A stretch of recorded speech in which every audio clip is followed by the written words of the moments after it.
Vamos falar nessa noite sobre um personagem muito interessante. E eu estava meditando e confesso que analisando as minhas pregações, eu nunca tinha feito uma pregação destinada especificamente a esse personagem. Mas eu ouvi uma ministração sobre esse personagem e eu falei, não, eu preciso repassar isso que eu ouvi porque é uma verdade. Vamos falar sobre o Pedro que habita em nós. O Pedro que habita em nós. Talvez vocês que se expressaram de uma forma um pouco mais entusiasmada, porque conhecem a história de Pedro. Porque sabe como Pedro é o seu perfil, o seu temperamento, a sua impulsividade, tudo aquilo. Eu creio que nessa noite a gente vai aprender um pouco sobre esse Pedro que às vezes, está aqui dentro e às vezes quer o quê? Ir para fora. Vocês querem aprender comigo nessa noite? Amém. Então vamos. Feche seus olhos, coloca a mão em seu coração. Pai, te damos graças, Senhor. Obrigado por essa palavra que aqui será ministrada. Te agradeço por essa oportunidade que o Senhor nos concedeu, estarmos aqui em Tua casa, te louvando, te adorando em espírito e em verdade. Obrigado por cada um que está aqui, Deus, cada família aqui representada. Te agradeço, Senhor. Tenho certeza que o Senhor preparou uma noite muito especial. Todos nós que aqui estamos foi porque o Senhor escolheu de forma muito peculiar. Que possamos nesse momento continuar com a nossa mente, com o nosso coração focado em Ti. Repreendemos em nome de Jesus toda tentativa de Satanás de roubar a nossa paz, de nos tirar a atenção, de tirar o nosso foco, Senhor. Que todo cansaço, desânimo, Deus, falta de atenção, caia por terra agora em nome de Jesus. Que a Tua palavra, que tem poder de transformar nossas vidas, seja primazia aqui nesse local, agora e sempre. Amém. Amém? Glória a Deus. Lucas, capítulo 22, verso 31. Lucas 22, verso 31.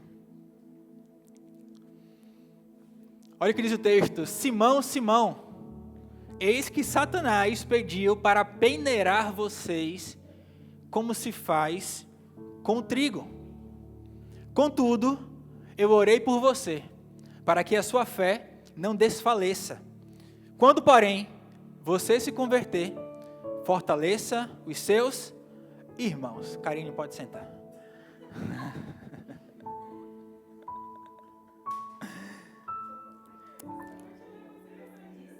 Karine está certa, está errado. O texto começa com Jesus, aqui é uma fala de Jesus dizendo: Simão, Simão, Satanás pediu vocês para peneirá-los como trigo. O que isso quer dizer, Felipe? Como assim? Satanás fez um pedido para Jesus, para pegar ali os discípulos e aconteceu o quê? Para testá-los, para provar a fé deles, para separá-los. Sabe quando você pega uma peneira e você faz assim para separar os resíduos ali, do que não presta, do que é refinado? Houve ali um pedido em prol disso. E essa conversa aqui é uma conversa que se dá após a última ceia de Jesus, no qual ali estava aquele clima tenso e Pedro, ele começa a querer dizer que nada ia acontecer.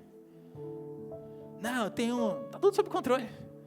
Talvez os Pedros que se manifestam em nossas vidas também assim, né? Não, fique tranquilo, não vai acontecer nada. Eu tenho controle sobre tudo, tudo sob domínio.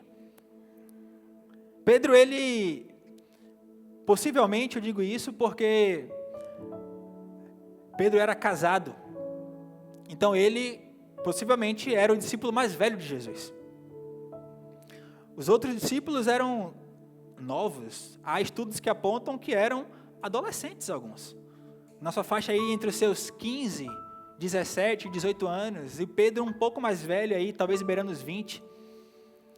E Pedro não era uma pessoa frágil, um homem fraco. Pedro, ele era aquele famoso pescador parrudo.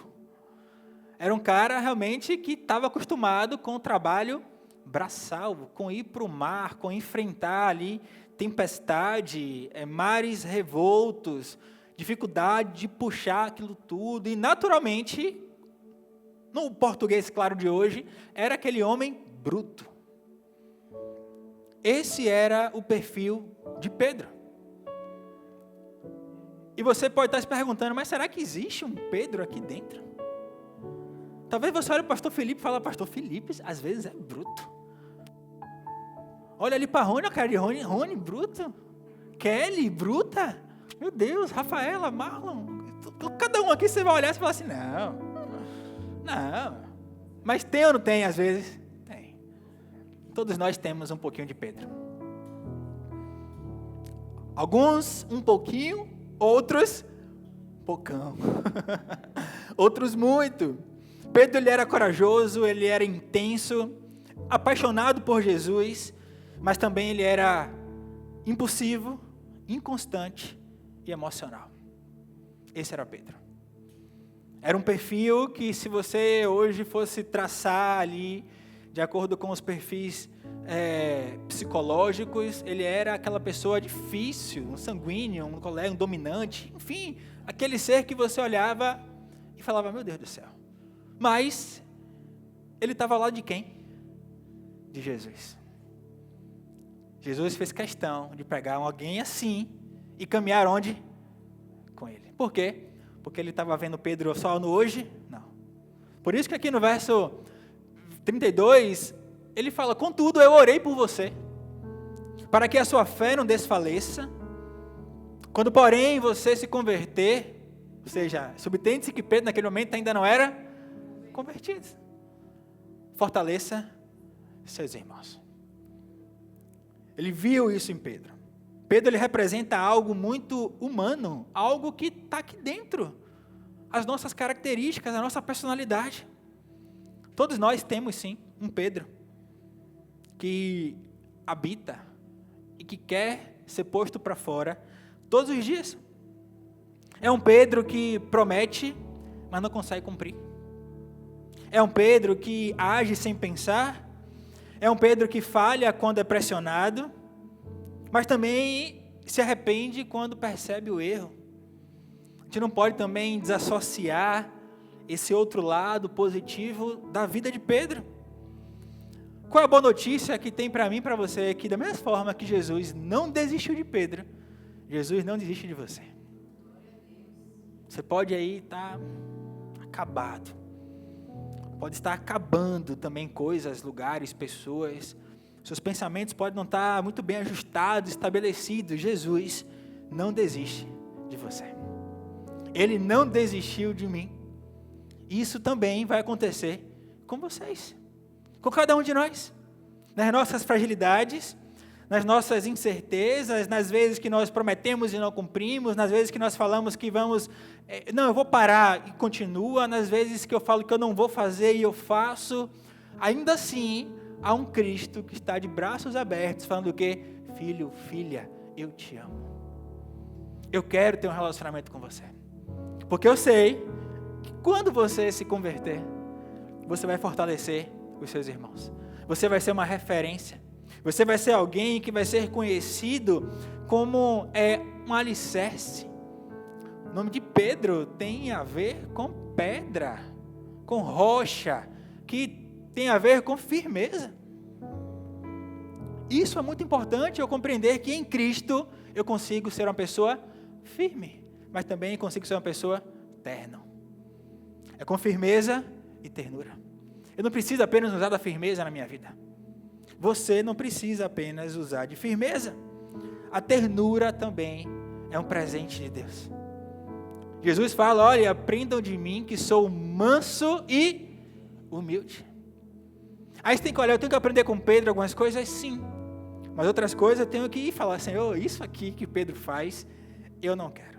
Primeira coisa que é importante que a gente compreenda é que o Pedro impulsivo, ele age sem discernimento. Quando eu não busco de Deus um discernimento espiritual para a minha vida, naturalmente eu vou querer agir de forma impulsiva. Lucas 22, verso 50.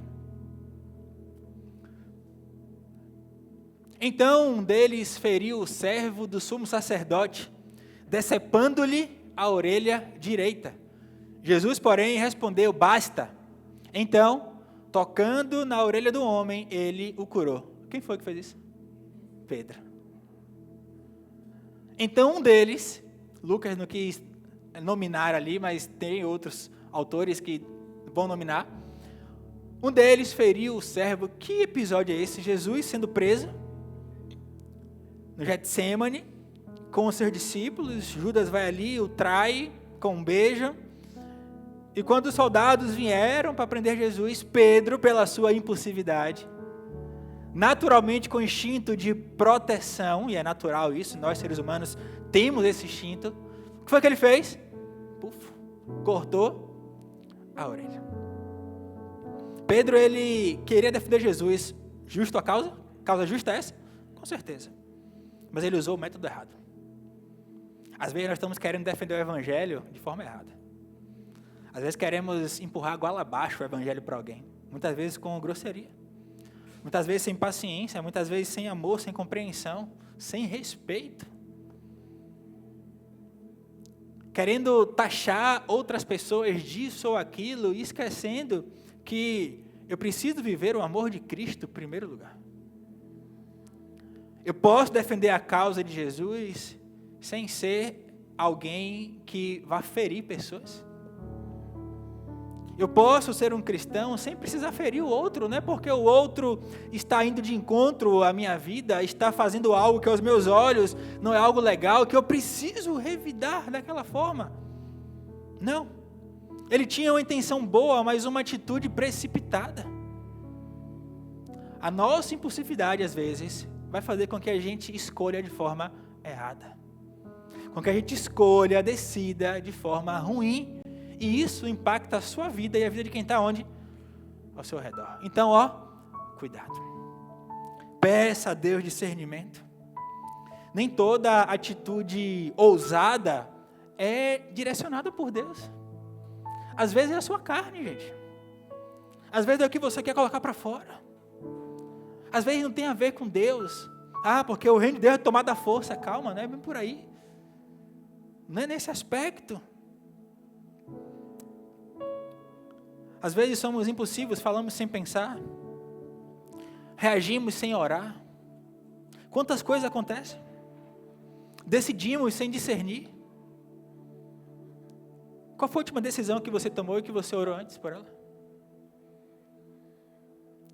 Mas tem coisas que já é o normal, eu não preciso orar por isso porque já acontece. Será mesmo? Será que Deus ele não quer que você ore por tudo? E em todas as circunstâncias? Porque orar por uma causa muito difícil é natural. Orar quando você sabe como fazer é relevante, porque eu sei como fazer. A gente quer orar quando eu não sei o que fazer. Mas Deus não, Deus quer que a gente ore em todos os momentos. A instrução bíblica é orai sem cessar. Ou seja, em todo tempo eu tenho que orar.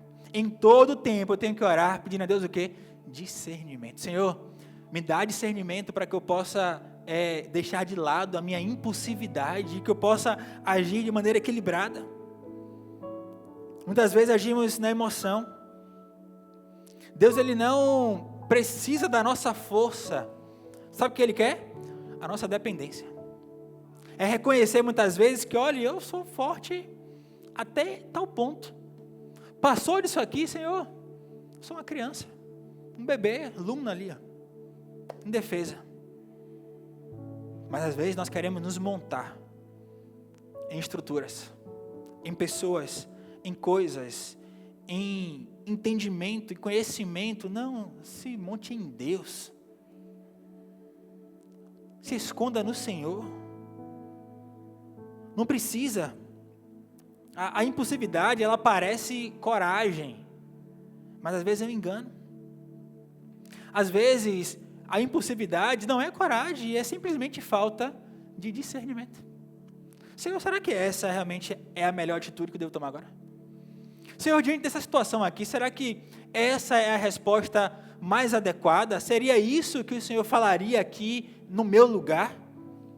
Só que muitas vezes nós não queremos esperar ouvir Deus para poder agir. Aí agimos e quebramos a cara. Agimos e erramos, agimos e ferimos pessoas, agimos e ferimos Deus, não honrando o Senhor. Não seja como Pedro, impulsivo e sem discernimento. Seja como Jesus, manso e humilde. Eu sei que às vezes nós teremos que agir com um pouco mais de energia, e é natural isso. Às vezes vai ser necessário um pai ser um pouco mais duro com o filho. Isso não quer dizer que você precisa pecar. Talvez no seu ambiente de trabalho, você que tem um cargo de liderança, talvez precise sim colocar algumas questões ali muito bem estabelecidas, mas você não precisa ferir as pessoas para isso. Você não precisa maltratar, não precisa. Tem situações e tem coisas específicas que vai ser necessário isso, até mesmo pelo amparo legal. Naturalmente é assim. Quantas vezes eu vi relatos, por exemplo, de bombeiros que, ao entrarem no mar para salvar uma vítima de afogamento, teve que dar uma cotovelada, dar um murro na cara para quebrar o nariz para o cara desmaiar, porque senão ia morrer os dois.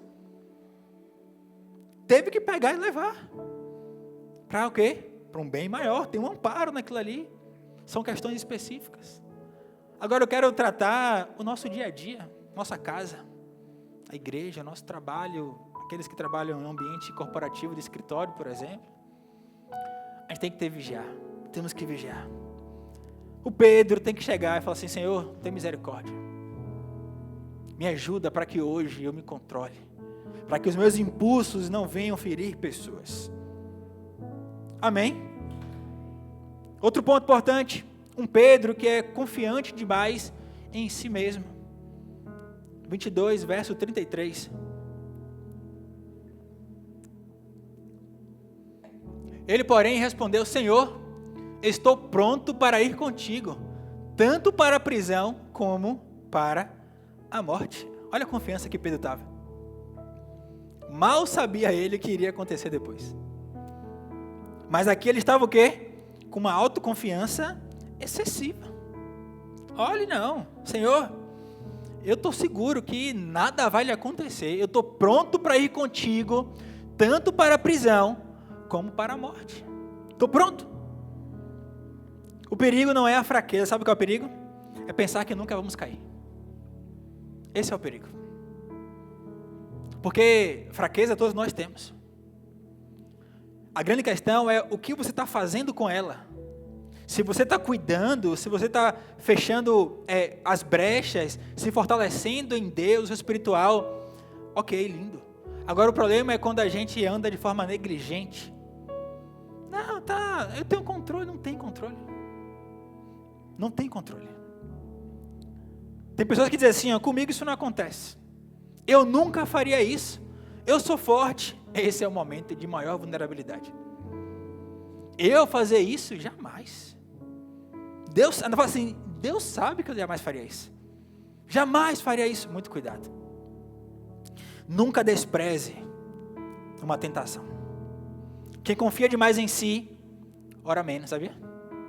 Quem confia demais, não, eu confio demais. Então, por que eu preciso de Deus? Se eu confio demais em mim, se eu me controlo? Não é aí. Pedro ali achava que ele poderia avançar, que ele poderia ir em direção a tudo aquilo que realmente estava no coração dele, mas ele não contava com a visão extraordinária e sobrenatural de Jesus. Jesus sabia o que iria acontecer. E aí, no verso 60 e 61, olha o que acontece. E aí vem um Pedro que comete isso. Pedro respondeu: homem, não sei do que você está falando. Imediatamente, enquanto ele falava, o galo cantou. E Jesus disse que, olha Pedro, antes que o galo me cante, antes que o galo cante, você me negará 3 vezes. E assim aconteceu. Os discípulos, eles eram parecidos com Jesus. E Jesus, após a prisão, já indo em direção a tantos tribunais que lhe foram imputados, eles rondando ali, as pessoas começaram a reconhecer: olha, é você andava com ele. Você parece com ele, você fala igual a ele, você se veste igual a ele. Você é um deles, você também tem, não. Homem, não sei do que você está falando. Quantas vezes agimos assim? Negamos Cristo, sabe por quê? Por medo. Medo de julgamento. Medo do o que vão pensar se souberem que eu agora sou da igreja. O que é que vão pensar se souberem que agora, antes de almoçar, independente de onde eu esteja, eu vou fechar meus olhos e vou orar pelo meu alimento? Será que vão rir da minha cara? Às vezes a gente acha que isso não é negar a Cristo. Muito cuidado, isso pode ser. Às vezes é um gesto simples que você acha que você não está negando, mas quer algo para o seu coração. Todas as vezes que você não obedece à palavra de Cristo, você está negando Cristo. Aí você pode falar para Pedro, Pedro negou Jesus, você também nega Jesus todos os dias. Todas as vezes que você não escolhe Cristo, escolhe outra coisa senão Ele, você está negando Cristo. Essa é a verdade. Eu sei que às vezes dói, mas é necessário falar sobre isso. Pedro não negou por falta de amor, foi por medo. Medo de quê? Ali naquele caso, da morte. Ele poderia morrer. Será que hoje, se colocarem uma arma na sua cabeça e pedirem para você negar Jesus, você vai negar Jesus? Às vezes a gente acha que isso é algo que nunca pode acontecer. Existem países hoje que isso acontece. Tem pessoas que talvez estejam passando por isso nesse exato momento aqui. Não aqui no Brasil, talvez. Ou talvez sim. Não saberemos. Mas eu tenho que me preparar, porque se eu nego Cristo nas coisas mínimas, imagina quando chegar a esse nível de perseguição. Quantas vezes você já viu filmes que retratam ali a perseguição dos cristãos? Lá em Roma, eu tive a oportunidade de ir em Roma, no Coliseu, e lá, hoje, tem uma cruz. Colocaram um marco, uma cruz, para lembrar que ali, cristãos morreram. Ali, feras desmembraram pessoas, arrancaram cabeças, comeram vivos, simplesmente pelo fato de que elas eram cristãs. Será que está disposto a viver isso? Aí você está negando Jesus por tanta coisa ínfima, tantas coisas que não têm valor algum para o reino, e você nega Cristo. O medo pode até fazer a sua fé calar. Pedro era um homem de fé. Pedro andou sobre as águas. Olha que contraste. O homem que andou sobre as águas foi o homem que negou aquele que falou, vem. Ele desfrutou do poder de Deus, da vida de Cristo, mas em outro momento de aperto foi o que ele fez.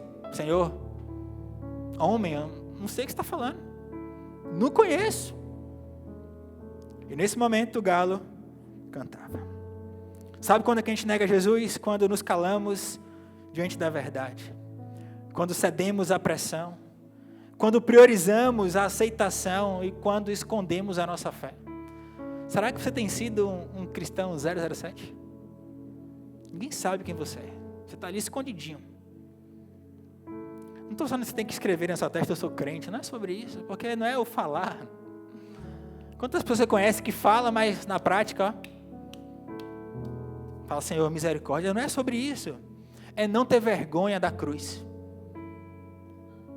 Porque a cruz era para você. E Ele tomou posse. E cumpriu o propósito. Aí muitas vezes nós temos vergonha de orar.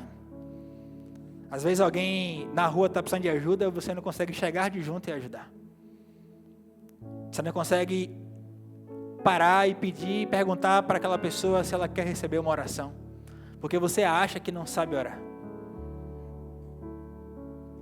Isso muitas vezes é negar, porque Jesus, naturalmente, Ele fazia isso. Era a essência de Cristo ir até as pessoas. Não importa como as pessoas estavam, mas Ele sempre tinha uma palavra de fé para aquela pessoa. De transformação, de restauração, de confronto, mas tinha. Por que isso?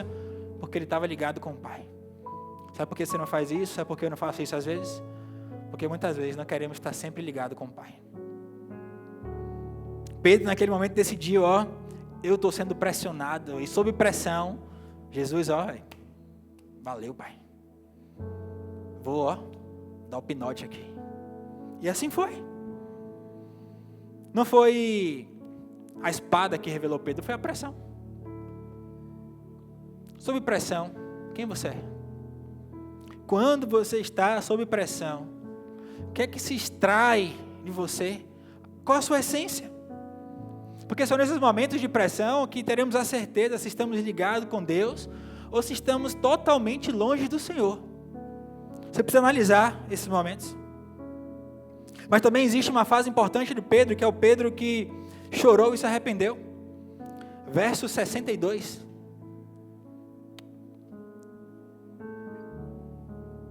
Saindo dali, chorou amargamente.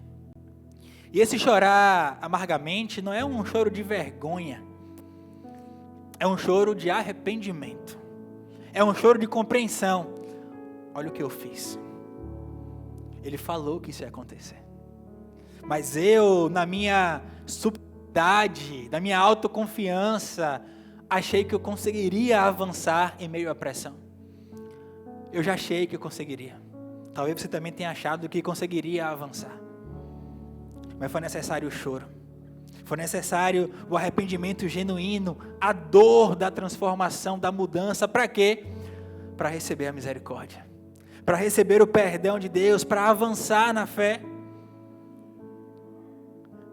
O arrependimento verdadeiro dói, mas sabe o que causa? Transformação. Transformação. O arrependimento, ele não é remorso, não é culpa, não é emoção, mas é reconhecimento, quebrantamento e mudança. Por isso que o texto bíblico diz que aquele que se arrepende e deixa, alcança o quê? Misericórdia. Se você quer alcançar a misericórdia, você precisa não somente se arrepender, mas se arrepender e deixar. Isso é fundamental. Quem não se arrepende, endurece. E quem se arrepende, amadurece. Quem não se arrepende, endurece. Fica rígido. Sempre ali com aquilo ali travado. Mas quando você se arrepende, você cresce. Você amadurece, você avança. O Pedro, ele foi restaurado para cumprir um propósito. O Pedro que hoje habita em nós precisa de uma restauração, assim como o Pedro discípulo foi restaurado. Jesus, ele orou para que a fé de Pedro não fosse desfalecida. Jesus sabia que Pedro cairia. Da mesma forma que Jesus sabia quando você caiu. Quando eu caí, Jesus sabia. Mas o amor dele, a misericórdia dele é tão perfeita, que ainda assim, ele permitiu, porque ele sabia que teríamos uma nova oportunidade. Que poderíamos avançar, que poderíamos crescer. Deus, ele não nos chama por causa da perfeição, não. Ele nos chama por causa da graça. Porque se for chamar por perfeição, ninguém seria chamado. Porque não há ninguém perfeito. Perfeito só há um. Jesus falou, olha, eu não sou bom, bom é o Pai. Jesus falou isso, imagina eu e você. Bom é Deus. Oh, tão bonzinho, bom é Deus. Tire a lei, tire o temor, tire o Espírito Santo, tire a presença e veja o bonzinho. Leve para casa e cuide. Por isso nós necessitamos da graça. Por isso necessitamos da presença de Deus todos os dias de nossas vidas. Todos os dias. A queda não define o fim da história. Não. Deus, ele usa pessoas imperfeitas, usa. Pessoas falhas, usa. Pessoas frágeis, usa. Mas usa pessoas arrependidas também. E isso muda o jogo. Você pode ter falhado na sua vida diversas vezes. Você pode estar vivendo uma vida de falhas ainda hoje. Mas se hoje você se arrepender e decidir deixar, a graça te alcança. A misericórdia te alcança. O renovo te alcança. A transformação te alcança. O amor perfeito de Deus te alcança. É isso que acontece. Ele não procura perfeição, Ele procura rendição. Senhor, eu me rendo. Senhor, eu sei que eu sou frágil, eu sei que eu sou falho muitas vezes, mas Pai, eu não sou nada sem Ti. Eu preciso do Teu amor na minha vida todos os dias. Eu preciso. Nós vemos um Pedro impulsivo, um Pedro autoconfiante, um Pedro medroso, um Pedro que caiu, mas um Pedro que se arrependeu e foi restaurado. Depois Jesus aparece para Pedro e pergunta: Pedro, tu me amas? Ele fala: Senhor, eu te amo. Pedro, tu me amas?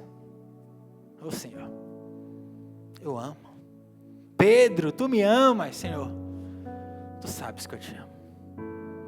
Pedro, apacenta minhas ovelhas.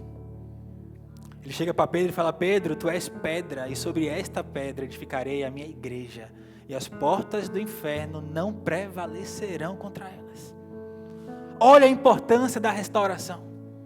Olha a importância do arrependimento, do caminho de Pedro. Muitas vezes esse também é o seu caminho. Um caminho que por muitas vezes tentou ser seguido, vivenciado de forma impulsiva, de forma medrosa, de forma autoconfiante, mas talvez hoje chegou o dia de você parar de querer lutar com suas próprias forças e falar: Senhor, eu me arrependo de ter tentado, de ter dito que eu iria conseguir, de eu ter realizado inúmeras promessas de que nunca mais eu faria isso, e tornar a repetir: Senhor, tem misericórdia, Senhor, não quero isso. O Pedro que habita em nós falha, mas se arrepende, aprende, cresce e é restaurado. A história de Pedro poderia ser definida por uma história de fracasso, sobre alguém que o negou, sobre alguém que foi violento ali no ministério. Poderia ser assim, mas não é conhecida por isso. É conhecida por alguma coluna de sustentação, por uma firmeza, por uma capacidade de restauração, por um homem que foi escolhido por Cristo para iniciar a igreja, um evangelista, um pastor, um pregador, alguém que realizou milagres através do poder de Deus, alguém que foi capaz de pregar o evangelho para um povo que não queria saber de Jesus. Esse é o Pedro que eu tenho que me espelhar. Esse é o Pedro que eu tenho que olhar e falar: Senhor, por mais que eu tenha falhas, por mais que muitas vezes eu me pareça com Pedro, por mais que às vezes eu seja a cabeça dura igual Pedro, mas Senhor, eu quero a Tua graça porque eu Te amo. Eu quero viver a Tua vida em mim porque essa é a minha escolha. Eu não quero ficar preso ao que eu vivi, ao que eu passei, ao que eu fiz, não, Senhor, porque é isso que tudo se fez novo. Jesus restaurou a vida de Pedro.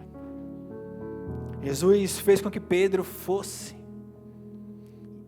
E após o Espírito Santo, ainda mais poder, mais glória. E avançou. E no final da sua trajetória, sendo perseguido, sendo morto, ao ir para a cruz, ele fez um pedido: olha, eu não sou digno de morrer como meu Senhor. É para crucificar? Ok, mas me crucifique de cabeça para baixo. Porque eu não sou digno de fazer o que ele fez. Faz diferente comigo. E assim aconteceu. A queda pode ser parte da história, mas a restauração sempre é o plano de Deus. Sempre. Isso não é de hoje, é desde o Éden. A queda fez parte da trajetória humana. O homem e a mulher caíram, desobedeceram, foram ali fracos, não deram ouvidos à voz de Deus, caíram em tentação. O pecado entrou na humanidade. e mudou todo um contexto. Mas aí vem aquele que é perfeito e restaura tudo. E nos concede hoje uma oportunidade de nos arrependermos e de buscarmos uma nova vida. De buscarmos viver exatamente aquilo que Ele preparou para nós. Então que você não despreze isso. Que sempre que o Pedro que habita em nós quiser falar mais alto, que você fala, epa, como Jesus falou com ele, passa para trás de mim, Satanás. Pedro falou, olha, Senhor, de modo algum deixarei o Senhor ir para a cruz, o Senhor morrer. Não. Eu sei quem está aí. Não dê lugar ao inimigo na sua vida. Não dê lugar. Satanás, ele está ao nosso derredor, tentando em todo o tempo nos tragar. Ele não precisa de mais de uma oportunidade para fazer isso. Então, muito cuidado como você tem vivido as suas escolhas, seus pensamentos. O erro, ele pode passar pelo processo de restauração, de arrependimento, de cura, de transformação. Mas não esqueça, todos nós escolheremos as consequências das nossas falhas. Não tem pra onde correr. O que é que nos sustenta? A mesma graça que sustentou Pedro. Mesma graça que não apagou, entenda o apagar. Nós lemos, conhecemos a história, mas nós vemos o resultado final dela. Talvez hoje você não veja o resultado final da sua história, mas hoje pode ser o início disso. De uma transformação de vida, de caráter, de personalidade, em nome de Jesus. Amém? Vamos adorar o Senhor. Eu quero que você, nessa noite, medite. Podem ficar sentados se quiser, não precisa levantar não, fique em paz. Eu quero que você medite o que é que hoje você precisa deixar de lado ou entregar ao Senhor. Ministramos aqui mais cedo sobre o vaso, sobre o perfume que foi derramado, a preciosidade, o valor que tinha naquilo.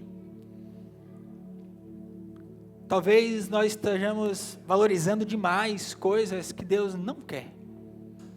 E isso está fazendo com que esse Pedro fale mais alto muitas vezes. Então talvez hoje seja o dia de você falar, Senhor, eu não quero ser tão impulsivo assim. Senhor, me dá discernimento. Senhor, eu não quero ser muito medroso a ponto de não aguentar a pressão e acabar cedendo. Senhor, eu não quero isso. Senhor, me ajuda a entender, Pai, que eu preciso confiar em Ti, não simplesmente em mim, porque eu sou frágil. Você tem a sua realidade, eu quero que você, enquanto estivermos aqui adorando, que você pense, que você já coloque isso diante de Deus, para que depois a gente possa orar. Eu creio que o Senhor fará maravilhas, irá transformar a nossa mente e nosso coração, em nome de Jesus. Amém?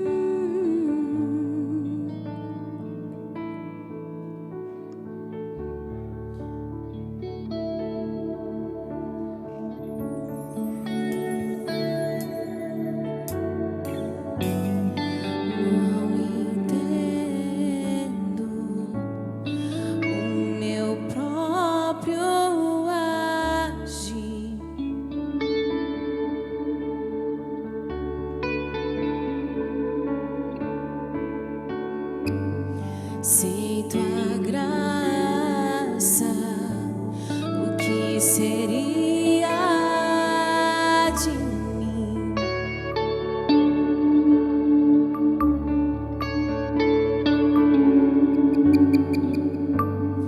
Não entendo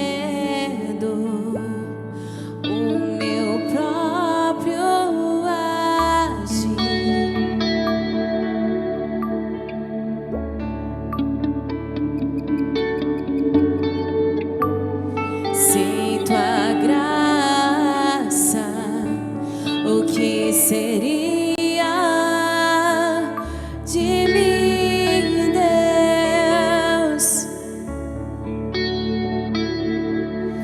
Pois o bem que eu quero fazer não faço, e o mal que eu não quero, esse sim acabo cometendo. Em meu ser militam carne e espírito, em uma guerra infindável, a qual eu não me rendo, pois meu corpo já foi vendido como escravo, e não existe bem nenhum em mim, apenas o pecado. Em meu ser, meu interior, tenho prazer na tua lei. Tu és o meu amado, então liberta-me de mim. Eu quero ser a tua casa. Se você estiver aqui, eu sei, eu venço o pecado. Então enche-me de ti, até que não haja mais espaço. Pois quando estou em tua presença, meu viver é transformado.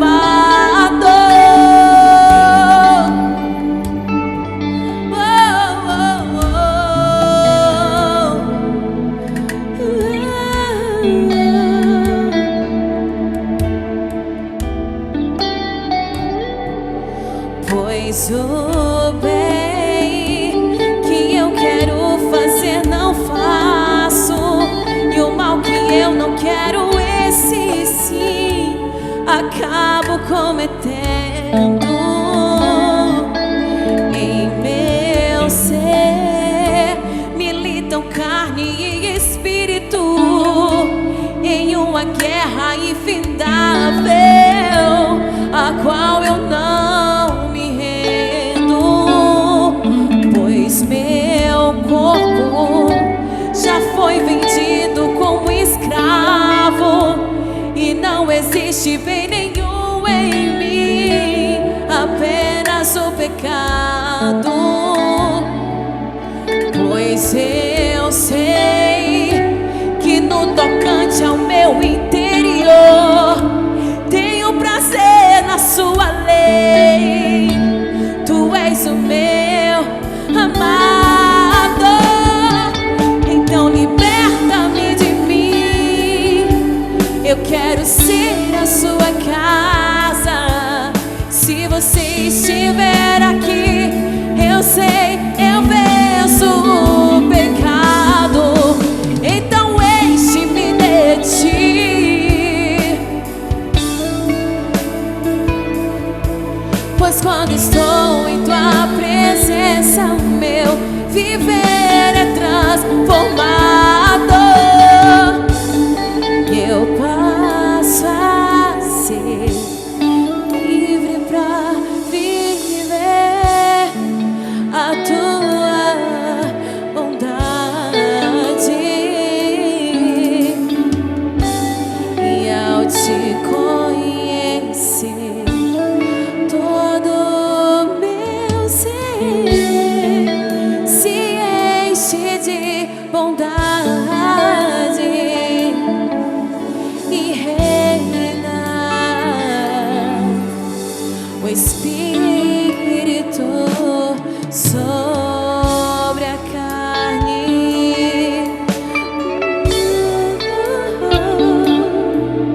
E reina o Espírito sobre a carne.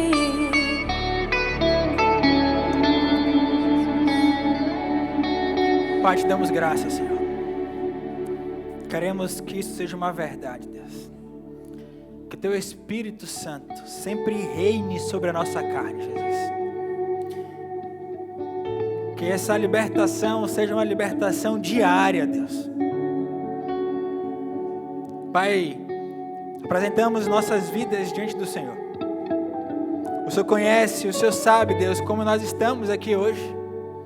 Como está o nosso coração. Como está o nosso desejo por mudança, por transformação. Não conseguimos esconder nada de Ti, Pai. O Senhor conhece as nossas intenções. O Senhor conhece aquilo que está no mais íntimo do profundo do nosso ser. O Senhor conhece. Pai, eu Te clamo de todo o meu coração. Eu Te apresento, Deus, a vida dos meus irmãos que aqui estão. Cada um com a sua particularidade. Mas que nesse momento o Teu Espírito Santo, Pai, tenha liberdade para tocar, Deus, na vida de cada um de nós, Senhor. Muda a nossa mente, a nossa forma de pensar, Senhor. As nossas concepções, o que nós compreendemos como certo ou errado, Senhor. Deus, nós queremos ter temor à Tua palavra, temor ao Senhor, Deus. Pai, assim como Pedro, Deus, Teu filho, que vivenciou tantas coisas contigo, teve seus momentos de fraqueza, de dúvidas, de medo, de falta de fé, teve a sua vida restaurada, teve a sua fé aprimorada, aperfeiçoada. Queremos também isso hoje em nossas vidas, Deus. Concedemos acesso ao Senhor, para que o Senhor transforme, para que o Senhor trabalhe e faça do Teu jeito, pois a Tua vontade é boa, agradável e perfeita. Toque em nossos corações, Senhor. Desperta em nós nessa noite um desejo por mudança, por transformação. Que não fiquemos apegados a uma construção de vida, mas que a partir de hoje venhamos a construir a nossa vida alicerçada em Ti cada vez mais. Fica conosco, que essa palavra faça morada em nossos corações. Em nome do Senhor Jesus. Amém. Que Deus nos abençoe. Que essa palavra permaneça aqui. Que você possa colocar isso em prática. Que você tenha um despertar de arrependimento, de transformação, de mudança a partir de hoje.